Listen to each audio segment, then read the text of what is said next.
What's up, everybody? Welcome to GoJo with Mike Golick Jr. That is me. With me, as always, the cold clearly bothering him anyways, Brandon Newman. Brandon, what's going on? Mike, I am getting ready to move to Florida within the month.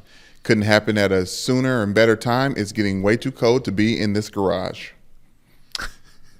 What a statement about our podcast happening in a garage currently. We have a great show for you today coming out of that garage and this living room. It's Friday, which means we're going to take a look ahead at the weekend slate of games here. We've got airline news, Ticketmaster demise news, plenty of picks coming your way. But Brandon, your note about the weather, the perfect segue into maybe the biggest story, at least going into Friday this weekend, as we look at the NFL slate coming up, which I got to go on the Mina Kimes show featuring Lenny the other day, talk about some of these games, and as we talked about with Mina, a bunch of interesting games that included the Browns and the Buffalo Bills. Cleveland was supposed to be heading out to Buffalo, that, as we mentioned yesterday, was set to receive a truly dangerous amount of snow, like the potential for up to 4 feet of lake effect snow heading into Buffalo this weekend. And so on Thursday, the NFL made the decision to move that game to Detroit. Brandon, as someone who spoke out yesterday with my disdain of snow games and not really enjoying it, it was incredible to watch a lot of people upset about them trying to move this game out of a place that might be legitimately dangerous. There's so much snow.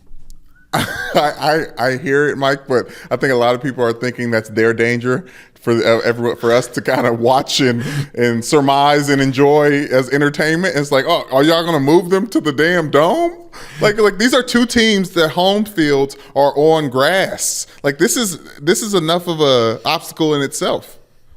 It 100% is, and you're so right. The entire snow theory I have is predicated on the fact that this narrative is driven by the people who watch from the comfort of their own home. Like, everyone's snuggled up under a blanket, who's just like, why won't they go out here and give me the beautiful visuals that I want? And don't get me wrong, I was watching that Central Michigan game the other night on Wednesday night football, and seeing someone build a snowman sitting in the stands watching the game.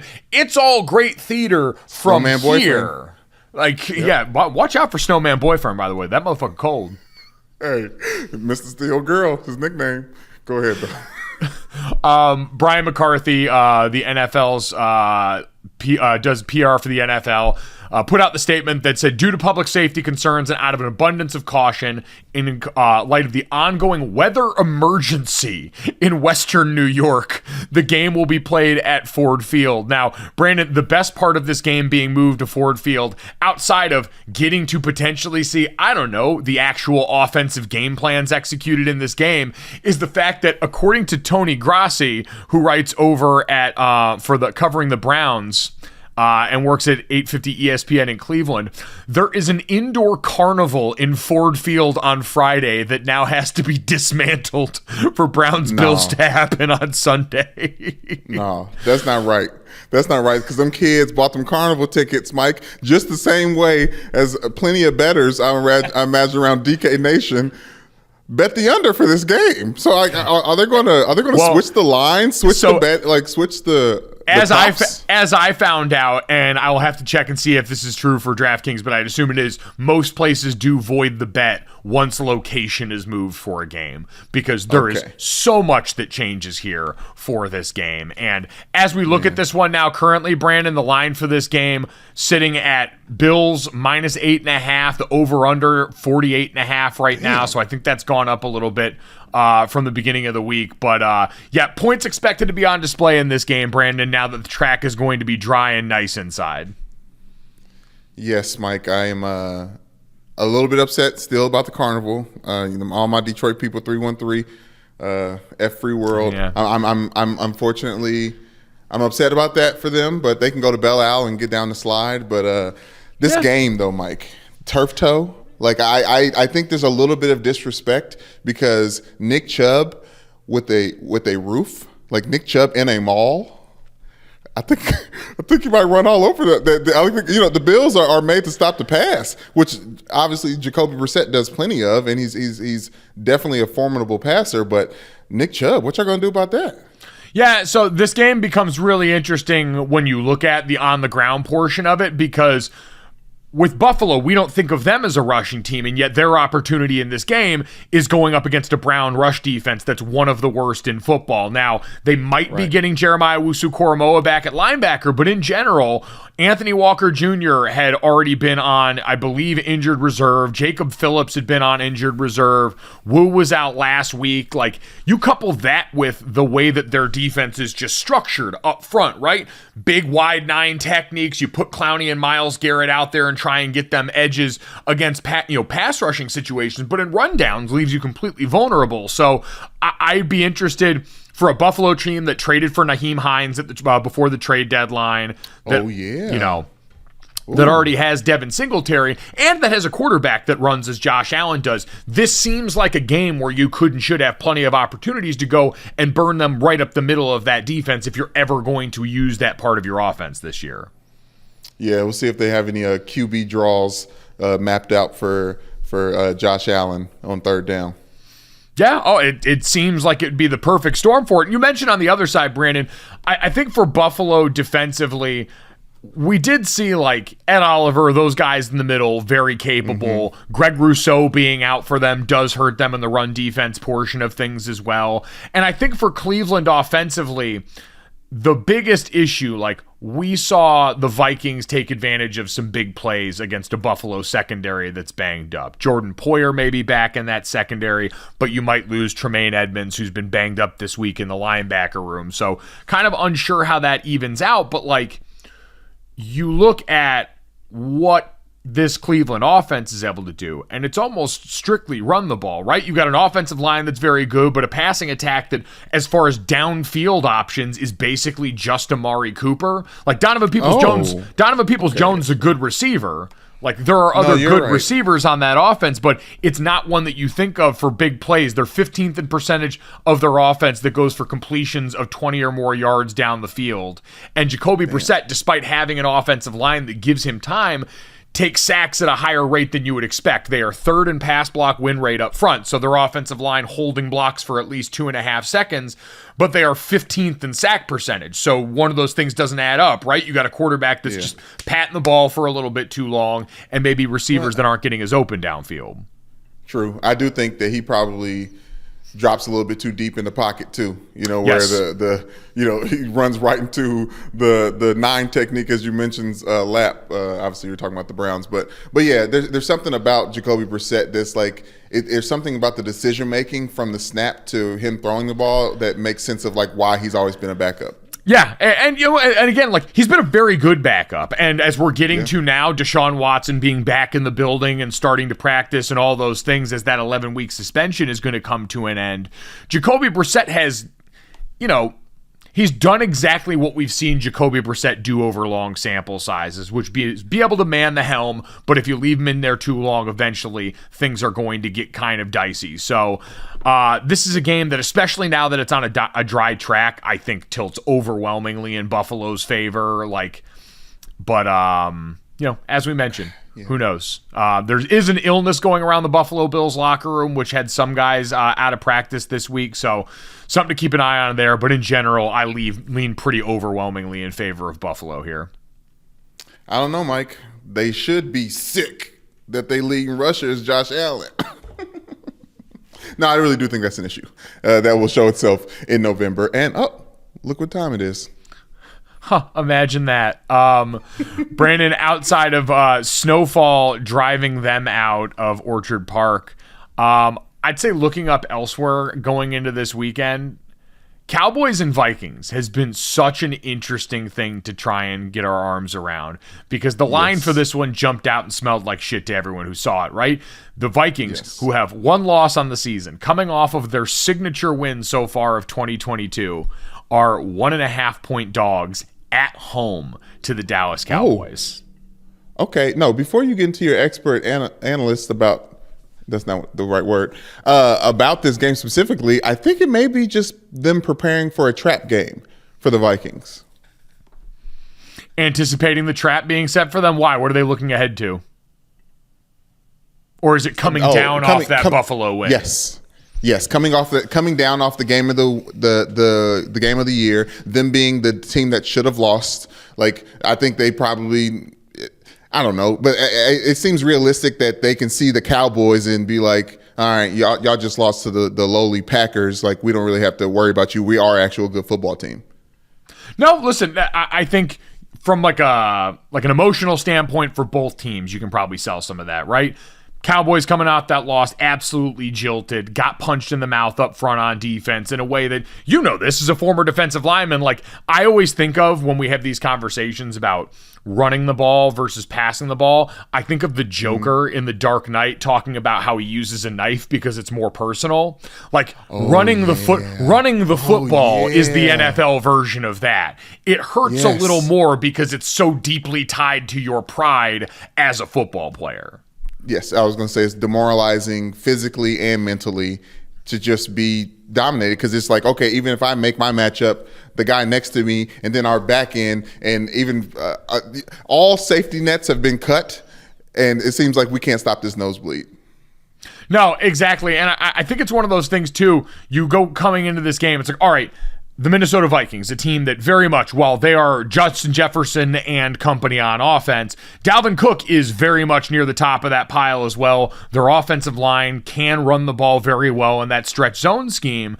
So I'd imagine if you're the Cowboys, that's the overwhelming focus this week. Like, Dan Quinn's been around the block long enough to know that, yes, while their defense might not have a ton of big bodies in the middle, we talked about that with Ben Solak earlier in the week, that just physical makeup-wise, they're kind of what we talk about in the way that modern defenses has gone. Lighter, faster, try and make sure that you're trying to stop the pass and getting into third and long situations where they get to be the number one pressure team in football.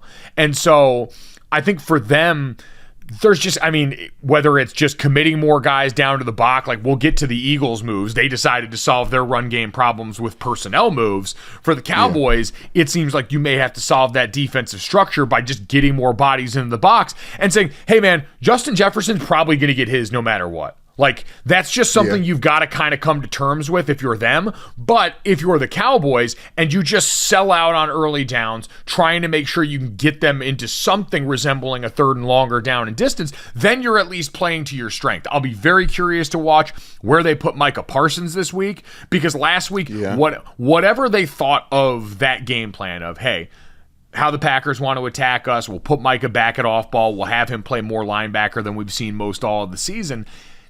No part of that really worked for anyone involved. And we saw Micah Parsons have as little an impact on a game as I feel like we've seen in a while. And so getting him back to where he's comfortable on an edge against a defense that wants to run an offense, that wants to major in outside zone, I think more than anything, you put him out there and you have him turning the ball back, wrecking the edge, doing the things that I think are the best part of his game, probably going to be due for more success. So I think that'll be the thing I'm most curious to watch, is how they end up deploying Micah after what happened last week. Okay, but what do you think, and I don't want to spoil your picks later on today, but like, do you think that line is fair? I think that line is a more reasonable view of this football team than people dealing emotionally in public. Like, everyone just wants to do the record. Everyone wants to do the record thing with the Vikings in public, right? Like, me and my dad just did the top five again this week for DraftKings. And I struggled with putting the Vikings above the Bills team that they just beat, because I watched that game and said the Bills were a better team for most of that game. And it took an extraordinary set of circumstances. This was, to me, one of the most interesting things. But I ended up doing it because I treat those kind of like the college football playoff rankings, where I'm going to say, all right, a head-to-head will matter for a while, and in the immediacy, I'll give them that benefit of it because the games being played have to matter. But I don't think Minnesota's a better team than Buffalo, especially when Buffalo is healthy.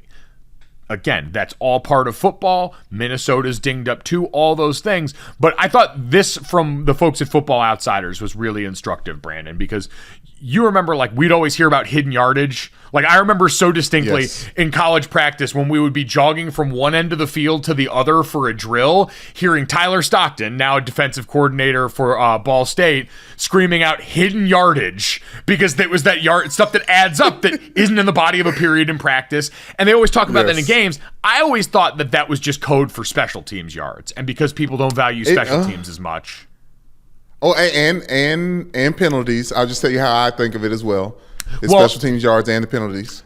And that's what I would say is, to me, it's more penalties and the things that are hidden in that. And Football Outsiders, in their article on this, shout out to Aaron Schatz, friend of the program, the Vikings are an incredible team when it comes to penalty differential. They're tied for 5th in penalties against, 6th in penalty yards against, and they are 30th in penalties and 27th in penalty yards themselves.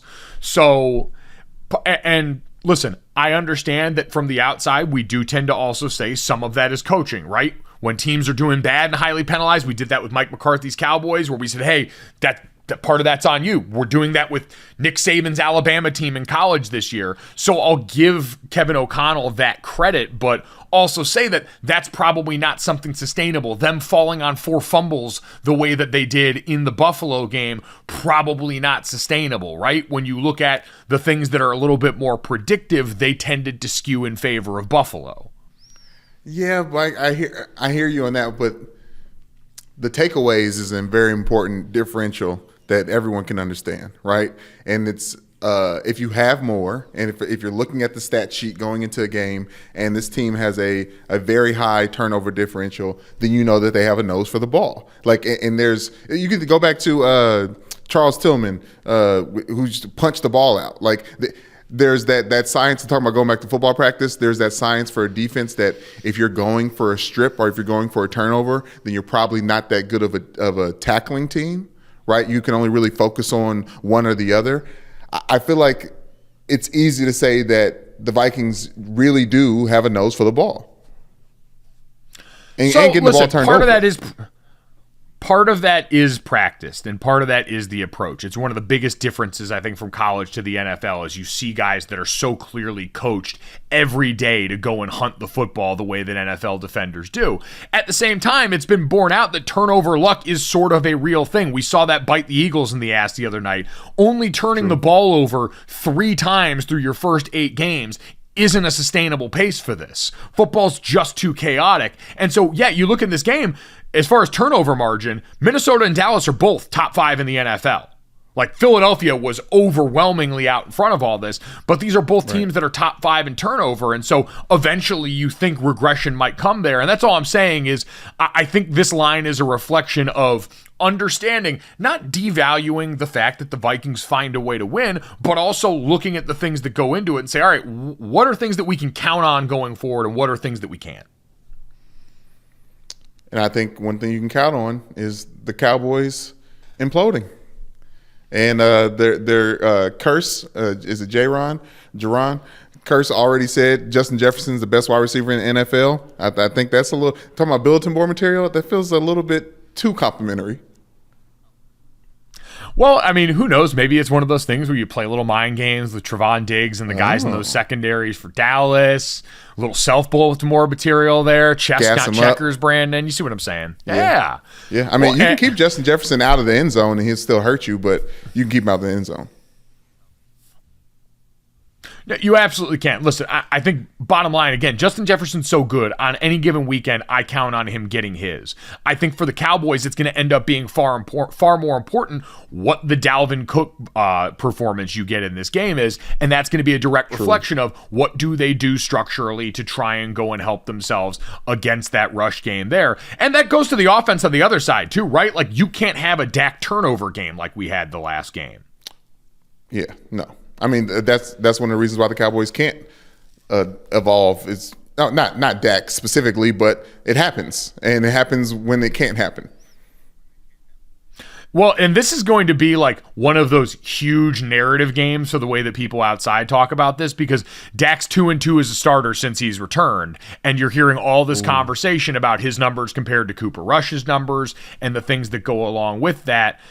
And I'm like, again, I'm not saying I really buy into any of that. It was never a quarterback controversy, no matter what Jerry Jones wanted to say, right? Right. But it's got to get better. And this is one of those games where I think it's a great opportunity to go out there. Everyone involved understands that Dak's got to take better care of the football, though. Like, there were that first interception that he threw where both those receivers in the same spot. That's not like Dak's got to see that, even if it's on the receivers in the wrong, and say, I'm not going to put the ball in harm's way there. Simplify the equation. Tony Pollard was still wicked productive last week. You go back to the well on that. CeeDee Lamb running the ball. But also, I didn't like the way he threw CeeDee Lamb under the bus in that moment. What do you mean? He said that that interception was not on him. It was on the receiver. I mean, he's not wrong, and man, it's been a weird week of seeing athletes be very publicly critical of their teammates, and so maybe everyone's got to dial it back a smidge on that, like just in general. But again, that's my style of leadership that got me here versus Dak's style of leadership that I will never forget has been so lauded for so long. His college offensive coordinator said that they made their team huddle because he wanted Dak to be able to address the other 10 guys on offense before every play. This man is a well thought of leader, and so I don't feel, like I that always stuck out to me, and so I always make sure that I'm like understanding that this is a guy that comes with pretty strong leadership bona fides. Like there are guys that coached him and Tim Tebow and still think as highly or more highly of Dak Prescott as a leader than they do of Tim. So, wow, I mean that says a lot. I love Dakota, so I'm always a big fan of him, and I hope he does well. But it's one of those, you got to see it before you believe it with the Cowboys.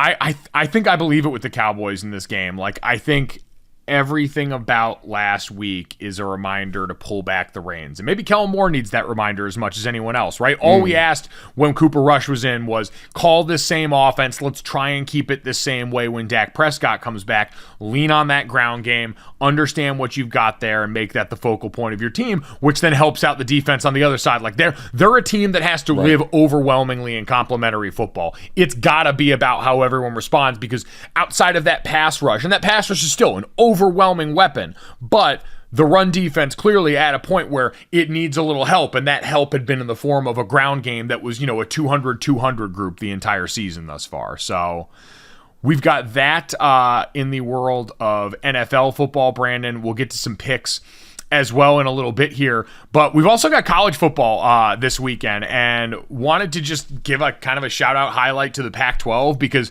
it's the center of the football universe this weekend. It is. So we've got the game of the weekend is UCLA versus USC, and we talked about the College Football Playoff Committee's rankings, the results of last weekend where you had Oregon lose to Washington at home, you had UCLA get caught looking ahead and lose to Arizona, and now you've got USC as the lone remaining hope for the Pac-12's College Football Playoff hopes, even though they're the team getting ready to, join the Big Ten and learn about the joys of Midwestern ranch dressing. This one's also interesting too, Brandon, because Dorian Thompson-Robinson, the quarterback for UCLA, who is starting in his his fourth game in 5 years against USC, has straight up said, yeah, obviously we hate those guys across town. Like, he has made no bones about this, and comes into this very much because, like, for Lincoln, he's new to USC. Their whole roster is a bunch of transfers. For DTR, this is very personal for him. That's a very real rivalry inside Los Angeles. I respect that, Mike, and maybe because they're the have-nots, they're the Clippers of the football world in Los Angeles. But I don't know how I feel about it. I'm glad that he cares that way, but it's very odd to hear little brother barking at big brother.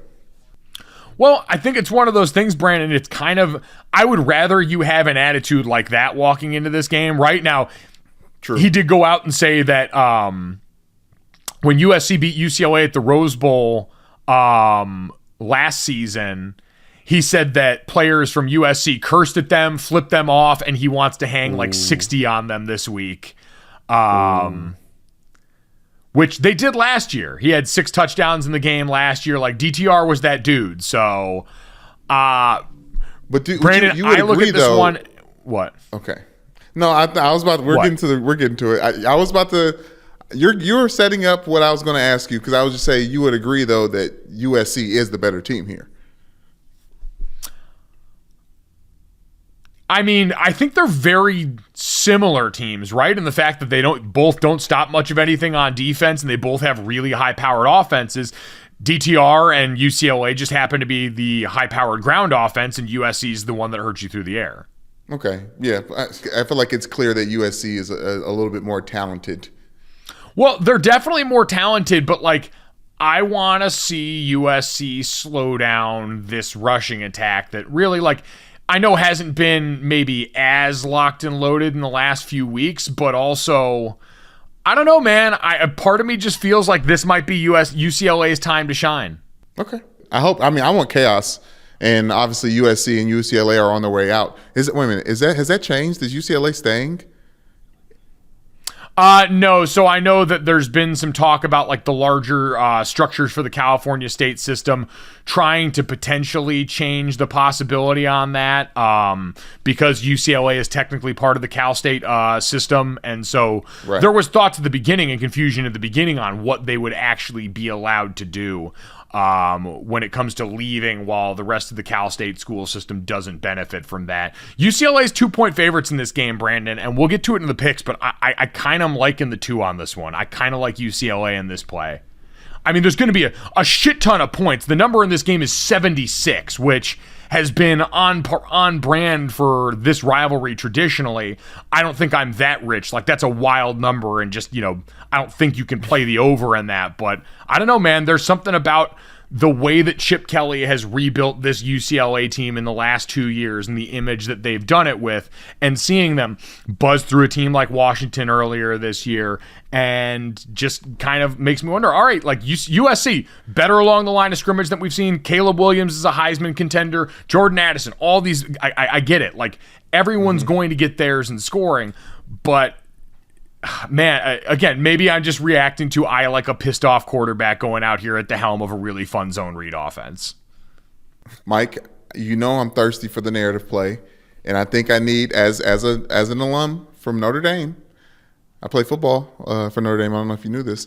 I need USC to be the best they possibly can be for that last game of the season. So, well, that's going to be interesting because they've already so last weekend their great running back, really unfortunate. And you saw like it was a big moment for that USC team against Colorado, left with an ankle injury and I believe is done for the rest of the season there. Really impacted the team. He'd been a super important guy in the middle of that offense. We don't often think of the USC running back when we think of the name brands in that offense. And so they're already limping into this game in that respect. And I don't know, man. It just seems like for USC, the stretch that they've got coming up, again, ranked opponent here in UCLA that is built to ground and pound you on offense. Defensively, probably not going to provide as much resistance. Both of these teams, again, not highly ranked on that side of the football. Notre Dame, team that's going to try and beat you up on both lines of scrimmage. Like, that's the chance that Notre Dame's got to try and play in that game. Utah, if that ends up being the team, which is the other game in this weekend, Brandon, Utah and Oregon squaring off in a massive game. USC's only loss was on the road, 2-point conversion to win it all by Utah in a game that, hostile environment, game that meant a lot to them. They were remembering on their helmets 2 of their teammates that had fallen in recent years. There was a ton of emotion in that game. For Utah, if all of a sudden they're back in the saddle, if they can knock off an Oregon team that, as you pointed out yesterday, banged up Bo Nix coming off last week, and still just a good Utah team. If that happens, then all of a sudden that is 3 straight games that aren't just ranked opponents, but are that like meat grinder, like going to physically wear you out in a way that I just don't know if USC right now is as built to survive as they might be in like a year or two. In the Big Ten?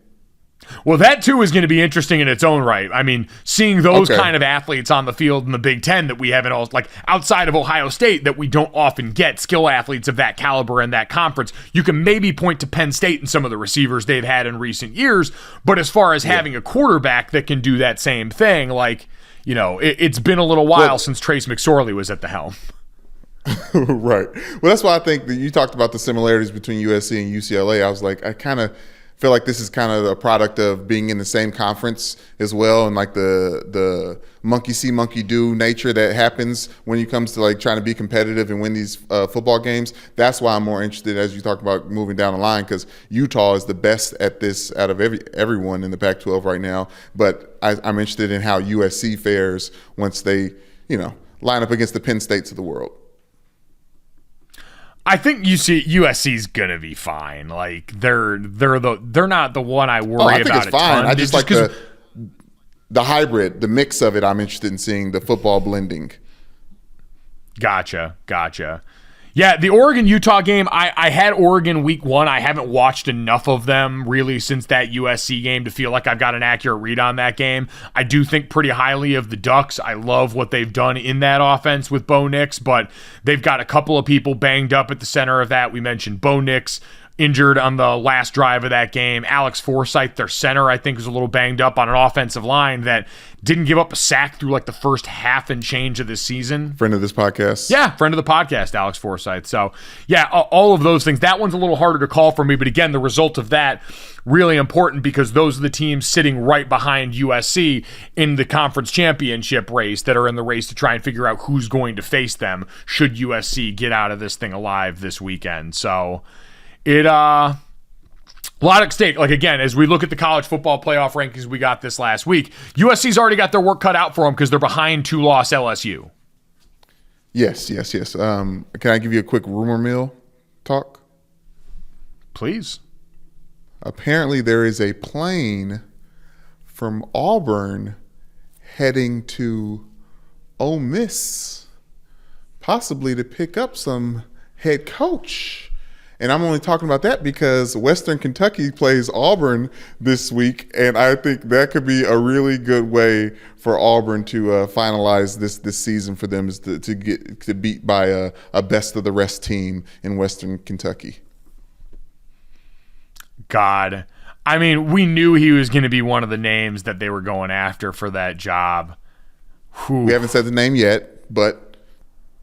Let's see. So I just saw this. Richard Cross, who works at the SEC Network, covers Ole Miss, apparently put out a report that Lane Kiffin is received. Like, I'm so hesitant because in like the blue checkmark day and age, he's followed by a bunch of people that I know, and so I'm a little worried about doing this and spreading any sort of misinformation. I said rumor mill. If we say it's gossip. Oh yeah. Strictly talking gossip right now. Yeah, I mean, listen, anyone who at any point in the way didn't expect this to happen, very obvious candidate for them to take a swing at here. I still said the other day, man, just quality of lifestyle probably wouldn't have me over on the plane, over on the plains doing that. But Lane Kiffin, these coaches, they're all hyper competitive. They're all people that want to have the best possible backing and the most possible resources. And so maybe that ends up being the case. But boy, would that add to a wild weekend on the field that we've already got for college football. All right, Brandon, speaking of that, time to stop hemming and hawing and get some damn picks around here. Six Thicc Piccs and Brandon's No Rut November pick. He'll give one pick there as we head for the spooky Locktober underdog play. Brandon 4-2 since he started doing these picks on the year. We started doing in the middle because we're figuring this shit out on the fly.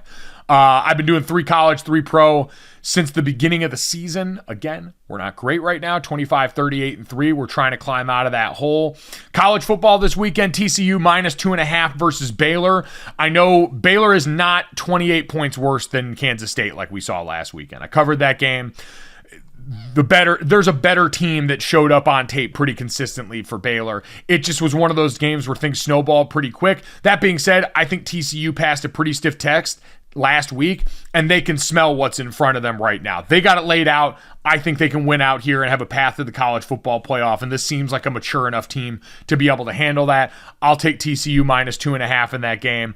UCLA +2. I'm doing it. I'm pulled my nose, and I'm going, and I'm thinking that UCLA and this rushing attack can chew up USC. And then Brandon, Iowa unders have been the flavor of the entire year, but I think I finally found the one game where I can look and say, no, this is too much. Iowa versus Minnesota, the number was set at 32. I'm taking the over in this game. Iowa put up 24 points last week. I think Minnesota better situation there. Still a really good defense, but that was the case when they played Wisconsin too. So I'm going to go the over on that one in college football.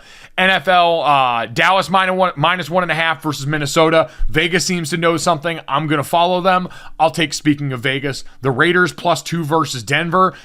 I don't think they want to see Derek Carr cry again. It's just that simple. Browns versus Bills over 48.5 now that we are on a dry track in this game. That's what I got, Brandon. Where are you at? Mike, I am going over to the AFC East, the very, very sexy AFC East that we're all talking about. Obviously, the Bills run that division, but the Patriots versus the Jets. The Jets are going to New England, and I like the Jets, +3.5. Traditionally, the Patriots always beat up on the Jets. I think the last time the Jets beat the Patriots was in overtime in 2015. So they usually have their number, but I think the Jets are better than the Patriots this year. I think they'll show it the way that this Jets team has performed against teams that usually have their number. I think this is another iteration of this. I'm not saying that they're going to win, but I do say Jets take the points, +3.5. All right, there we go. Brandon, listen, you fared pretty well. I am so inside my own head with these picks at this point that I've been staring at the numbers all day long trying to make them make sense. I thought about fading myself and just reversing polarity on all of them, but we let go and let God, man. So we're going to make this work. You've been working pretty well so far, so I have a lot of faith in you and very little in myself. Oh, thank you, Mike. I have faith in you if no one else does. Brandon, I appreciate that. But Brandon, thank you. More than anything, you know what I appreciate about you? What is that? You're around to answer very important questions. And before we get to that very important question, Brandon, we've got something we got to pay off from yesterday here. We have a promise that we made to the people before we get to this, that, and the third to finish off the day.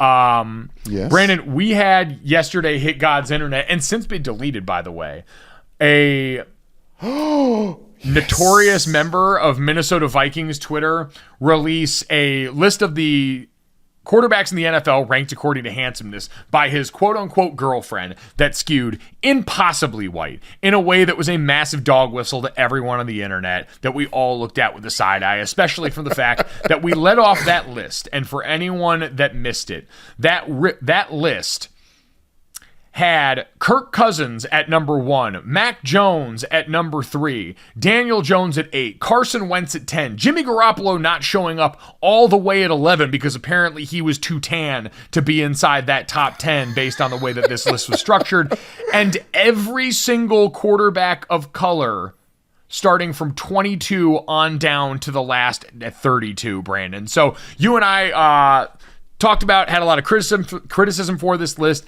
and said we don't need to talk about it, Mike, we need to be about it. We wanted to simplify and do a top 5, though.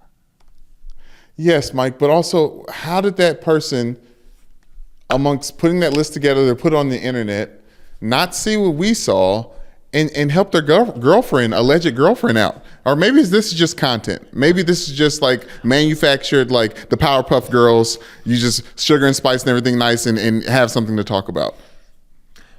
So again, rumor mill stuff. I've heard some less than stellar things about this person's presence on Minnesota Vikings Twitter that may line up with the way that this list was structured. So again, not going to get too much into it because just rumors, not facts. But all glad of that, I asked. Basically, yeah. No, listen. That's why we asked the question. This is a safe space for us to share ideas and for us to talk about and exchange information. That being said, Brandon, you and I were going to put together one list. You decided you wanted to do 2 separate lists for our top 5 handsome quarterbacks in the NFL. And I have to say, right now, we graduated a lot of handsome out of the league. We're at a bit of a changing of the guard to where I think we've got some guys that are up and coming that are going to be in a better place in a few years once the money continues to sink in. But we're going with what we've got right now. So do you want to start off? Do you want me to go first? How do you want to do this, Brandon? We can snake it, and I'll start. All right. Coming in at number 5. Thomas Edward Patrick Brady. I know he's thinned out. I know he looks like a mannequin. Yeah. I know he has sunken cheeks. I know he seems to be thinning with his Brink skater boy haircut. But he's young. He's newly single. I think he's going to have some new fun with Gronk this offseason. And let's be real. in a league where, like you said, graduated a lot of handsome. There's not a lot of options there. Tom Brady used to be number one. Now he's in the bottom. Now he's in the top 5.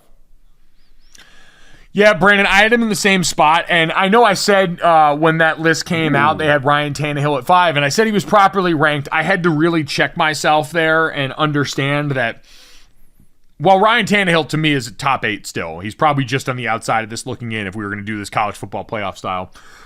Tom Brady does deserve that credit. He's the only person I've been around in person that had a legit glow, like that Prince aura that you saw on the Chappelle Show sketch that they talked about.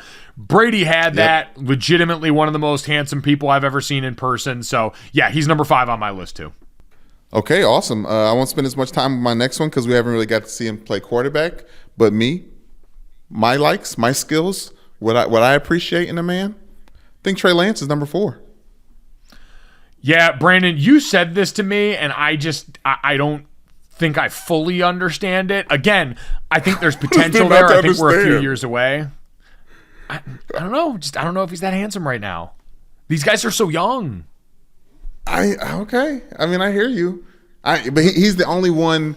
He's the only current NFL quarterback that looks the most like Marcus Freeman. So, like that, let that sink in with you while you're thinking about who's handsome. He said, hold that real quick. Brandon, number 4 on my list, bearded Andy Dalton. He had a Joe Flacco-like glow up with the facial hair and the hair up top. I understand redheads aren't for everyone, but man, I got to give credit where credit's due. Striking. A man who's looked lost before his beard. Lord knows he'd be in the top 5 ugly before he grew that thing early in his days in Cincinnati.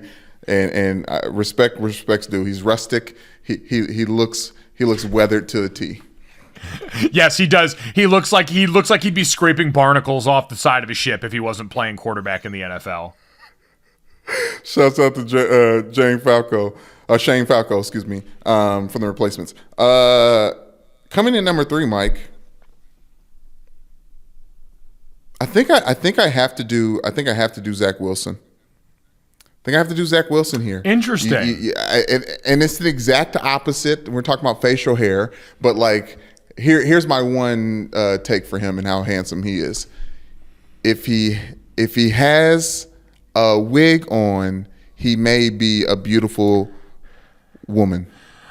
Brandon, are you responding to that internet thing we saw the other day where they made all the NFL quarterbacks into women? You've got that stuck in your craw, and that's why you've got Zach Wilson on this list. Oh my God, bro, too horny, bro. I think it's. I mean, you could ask his mother's friends, but I think it's not even debatable how handsome Zach Wilson is. That is true. Shout out to the MILF Hunter. Listen, you're right. The proof is in the preseason pudding. Zach Wilson got that dog in him. Brandon, number 3 for me, Dak Prescott. This was one that a lot of people were up in arms about on this list. And I had to, it wasn't right away, but then as I looked and did the research on this, I was like, oh yeah, no, that makes sense. Like very sturdy man's man type guy. Yeah, Mike, I didn't believe you. I didn't want to see it. And then while putting this list together, thinking about what you would have said, I looked at Dak Prescott. I looked at Dakota in his face, Dakota Rain Prescott. I looked at him in his face, Mike, and perfect segue. I got him as number 2. Wow. All right. Stunned. Well, let's keep it in the NFC East. I have Jalen Hurts at number 2. Oh, okay. Yeah. I've said since day one, man, presidential, put together, got it. Like it just everything. And part of this is also vibes, just great vibes, an air of confidence that's elevated, I think, above where I thought his physical gifts would place him in the NFL. Obviously, this isn't his first year, Mike, but he has a command of the room. It's almost like, talking about handsome quarterbacks, the way Cam Newton acted like he had command over the press conference obviously got exposed when he started answering questions in a not buttoned up way. It's like, what do you think? What do you love hearing girls talking about running routes? But Jalen Hurts, though, Mike. Jalen Hurts, gosh, man, it's like It's like Dos Equis, like the most interesting man, the most handsome man. Like he's like, it was like he was born to be there. He does have NFL's most interesting man of the world vibes to him. That's a great call on Jalen. Absolutely. Okay. Well, I'll use that as a segue. Jalen Hurts is my number one, Mike. I honestly think this man is the most attractive man in the NFL. Like, there's something about him. It's not just the allure. It's not just the stats. It's not even the success. It's just like he is a handsome gentleman who, like, I remember back in the day, it was like when he had his helmet off, the cameras couldn't stay off of him. In college, in the NFL, anytime Jalen Hurts was around, the cameras went to him, and it was fun. It was nice watching him. He's a handsome guy. Brandon, Jimmy Garoppolo's number one on the list. You don't have Jimmy in the top 5. I took baffled. I started, Mike, is what I said before. I take you not smiling. If there was a smiling list, Jimmy G would be number 1. My list would be completely rearranged. My whole list would be completely rearranged if it was about smiling. The only difference is Zach Wilson probably goes to number 5. If we're talking about not smiling, Kirk Cousins actually gets himself into conversations he wouldn't be otherwise. I'm not saying, I'm just saying. But, okay. All right, listen, those are our top 5s at GoJo Show on Twitter. You can let us know what you think of this list that is at least done based on our tastes and not based on views of a particular skin color. Brandon, yes. with all that being in mind... Did you see Jimmy G at that game? No, what'd he do? He was at the Warriors game with George Kittle, and it looked like Kyle Juszczyk, but I can't confirm. He was just a thick white dude sitting next to Jimmy G and George Kittle. But the entire Warriors cheerleading team went all straight to Jimmy G and said hi. Yeah, understandably. Best, as Stephen A calls him, that's porn star Jimmy. Like, I don't know, man. Baffled by your choices here, but again, they're your own, and I will respect them because we all get to have a valued perspective on this. Brandon, I might have questions about your list. I have an even more important question, though, for you. Do you know what time it is? Yes. To the this, that, and the third to all these topics, the all ski motherfucker, the all ski, gosh darn, the all ski motherfucker, all ski, gosh darn. I appreciate that you gave us the Kids Bop version, but still kept skeet in. Think about, my edits are biblical. There we go. Brandon walks with the Lord. You can, as always, download, subscribe, rate, review GoJo wherever you get your podcasts. Leave us a 5-star rating and give Brandon a review of his walk through with the Lord with music. Brandon, let's get to this. We mentioned Dallas's rushing issues. We know they showed up for Philadelphia this past weekend as well. The Eagles decided to go ahead and fix that. Howie Roseman and company went out and signed defensive tackle Ndamukong Suh to a 1-year deal. One day after signing defensive tackle Linval Joseph to a 1-year deal. I saw Chris Long over in the Greenlight Pod threw out those names and called his shot pretty strong on that one. They're not going to wait for Jordan Davis to get back healthy, Brandon. The Eagles appear content to continue to go all in the way they did going and trading for Robert Quinn at the deadline, the way they did trading for A.J. Brown at the draft. Oh, yeah. I forgot that. Wow. Talk about the most interesting man in football. Ndamukong Suh is that for the D-line. Always has been. Very happy to see him on a contending team. But damn, like, if this doesn't work, like if this doesn't stop the bleeding for them, I don't know what they're going to do. Yeah, I mean, we talked to Ben Solak. A lot of this is also about the structure of the defense and, you know, the way that their coordinator, Rich Gannon, has gone about this. And so I think that, you know, keeping that in mind, Jonathan Gannon, Rich Gannon, Jesus Christ, brain fart.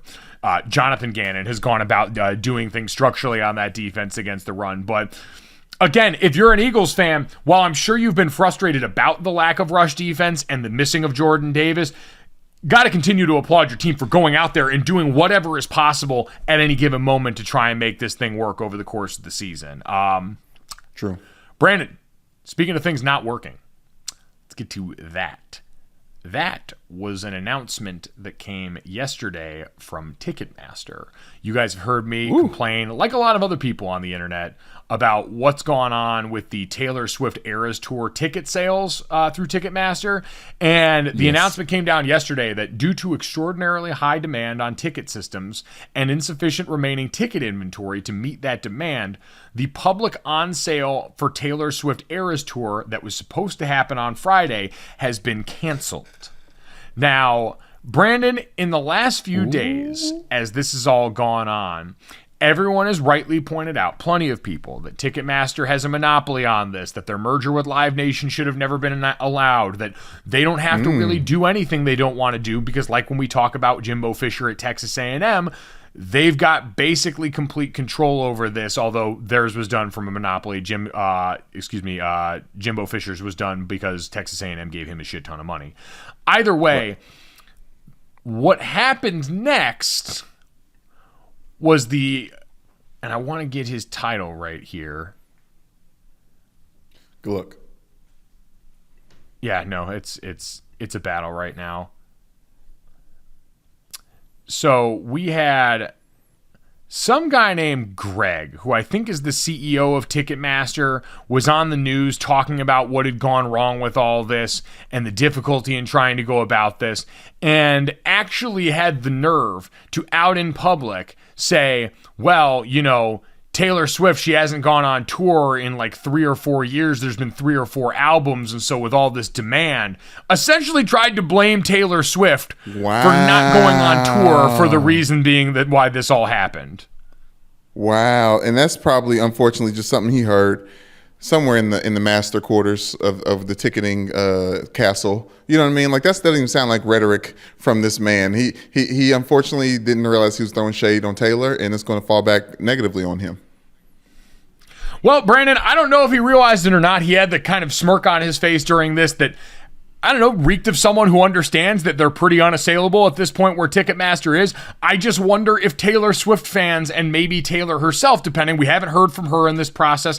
There's a lot of people upset with everyone involved for how this has gone. You wonder if this is just as enough of a motivated group of people to finally tear down the monopoly that they feel like this company has had on the ticket industry for quite some time. You think this might force Ticket to get a new master? Just might, Brandon. It just might. Damn. Either way, it's been a disaster. I feel bad for everyone that has, like I did, want to go to this tour and wasn't lucky enough to get in on the pre-register, was counting on this. The secondary market is already so full of people trying to make way too much money off demand for a tour that's going to be one of the biggest in history. Like, it shattered already a bunch of single-day ticket records through Ticketmaster. It's going to be a titan of this industry, and it just sucks because there's a lot of people that love her music that I think lost out on the opportunity because of how fucked up and convoluted this process was. So Swifties, she's gonna you don't think she's gonna, like, Taylor Swift make this up? Like, she's gonna, like, continue to go on tour, or like take a 6-month break and then keep, like, run it back or something? Like, I feel like she'll make this right. She's already added so many dates to this tour, Brandon. It's a massive stadium tour. It's, I think, like 52 shows or something around 50 shows over the next. It's an incredible amount of shows in the next calendar year in massive venues. I know she's a machine, but I just wonder how much anyone's got in the tank for that. But we'll see. We'll see how she attempts to make this right. If she does, we still haven't heard from her. All these things coming up. But again, Ticketmaster's CEO coming out and saying that Taylor Swift not going on tour in a few years increased demand in a way that they couldn't prepare for feels insane given the way that this system was set up and supposed to work. But maybe there's something I'm missing. Maybe there's something I don't know, but it just seems like a broken system that's been broken for a while, having the pipes flushed in the biggest possible way on the biggest public stage, and things not going great. Brandon, let's get to the third. The third is... Talk about things not going great. Well, we'll see, Brandon. So... okay. Yeah. So Frontier Airlines announced a new promotion. It's an all-you-can-fly promotion that offers pass holders unlimited domestic flights, including Puerto Rico. It's a first-come, first-serve Go Wild pass that's available through November 16th so that was available until Wednesday of this week, with an introductory price of $599 per person, Brandon. Essentially, once you had that pass, you'd be able to go on the Frontier Miles account, search and book day up to the day before, and pay only 1 cent for airfare, plus applicable taxes, fees, and charges. Now, like anything else with this, Brandon, I've flown Spirit before. They charge you for the bag, they charge you for the seats, they charge you for pretty much everything else along the way. After getting in, it's what budget airlines do. But what was your first thought when you saw this pass? Poor Frontier Airlines. I didn't even know about these budget airline things until we got in college, Mike. Michelle and I went on our spring break trip for senior year to Boston and flew Spirit, which I didn't know they could make aluminum planes. And also, I love that they named it that because you get closer to God because, the fear of almost passing. So back in July, Mike, Frontier and Spirit, the two budget airlines, were trying to merge. Right, they're attempting to merge and possibly get bought out by JetBlue. On July 27th, JetBlue pushed Frontier out of this deal, bought Spirit outright for $3.8 billion, and now Frontier is just assed out. So they're really like this promotion is probably the last ditch effort for this airline to stay afloat, but $600 for a fly anywhere. Like, I can't imagine what the other, like, obviously there's more costs and stuff. Like, I imagine it would be like, end up being $800 out the gate because you do have to pay for everything else around the air flights. But treating this like a season pass at Six Flags is some wild shit. Hey man, listen, you got to adjust to the market. And again, I don't want to like put anything down, like, flying is a very expensive and difficult process. If this does, I'm leery of trusting anyone that's a part of big airline structures, because you want to talk about groups that have us by the balls. It's the airlines, because they know we need them, and for a while they have treated us that way. And so, man, if this gives some people an affordable option, because flying is expensive as shit right now, as someone who flies every week for work, I can't attest to this. But like you said, it just I've flown it before, and it's amazing how quickly you can watch those costs add up if all of a sudden you're not prepared. Like, they charge you for everything. But okay, do you mind saying your favorite airline? Is that too personal? Is that my favorite airline? Who you're voting for? Yeah. Well, I fly Delta most often. I'm a proud Platinum Medallion member, so I live and breathe there. But I fly them all. Okay. Let's leave it there. For Delta, how much do you think a Go Wild pass, annual pass for Delta is actually worth? Like, and obviously not always thinking about your medallion perks, because you probably are thinking about those soft towels and snacks and shit. But just like the flight Go Wild all year long, how much is that actually you think's worth? Oh, I couldn't even begin to put a number on that, Brandon. Like, it'd be worth a fair amount, like thousands of dollars. I think they would probably have to put it in like mile tiers if they were actually thinking about doing it, because I don't know. Like, obviously, I don't have time right now. I have children, so I wouldn't even buy into this. But I do think it's an interesting, like you said, you got to play with the market. Like, I'll be interested if this becomes more normal. Like, maybe they're setting the tone on the way out. Not to wish bankruptcy on them. I doubt it.